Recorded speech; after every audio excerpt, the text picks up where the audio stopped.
For Alfredo and me, art and life is never separate. We just reflect our everyday experiences in the work that we do. I think all of our works are autobiographical in a way. Through the years, our 5 children always being part of the work, and it just evolved in a way to become some kind of like a collective. We are actually looking forward into seeing how it will evolve, or working with our children, wherein they have their own practice, but also they have a different way of looking at things.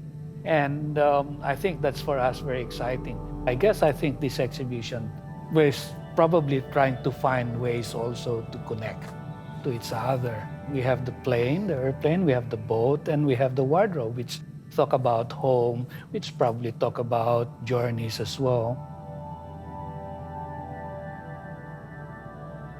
Both is always, it always comes out in our work.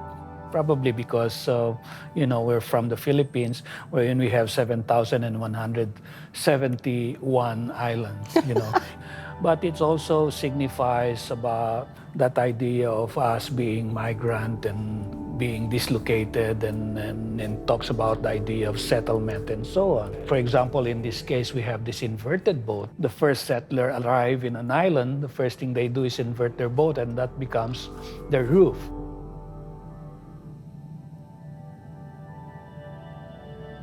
Almost all of the materials we use in our work, in our projects, most of them have always been evolving through the years. It would have come from a previous project, and components of that work might go to another work.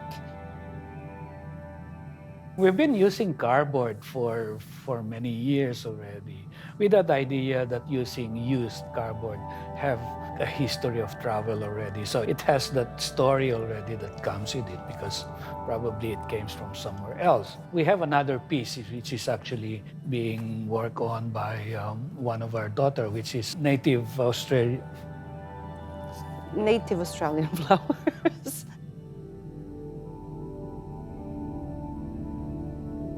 For us, the most important aspect of our work is not about the objects on view, but the time when we are actually creating it.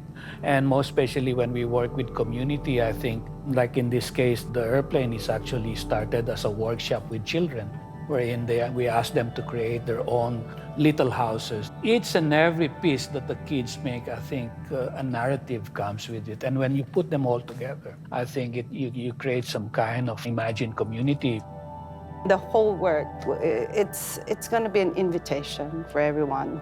They can touch it and see that idea of working with your hands. This is a precious gift that we have, to be able to create, to use everyday materials to talk about these pressing issues. One of the most important things in our practice is the narratives that comes with it. Having people to come together and engage, and I think that's for us the art form in itself.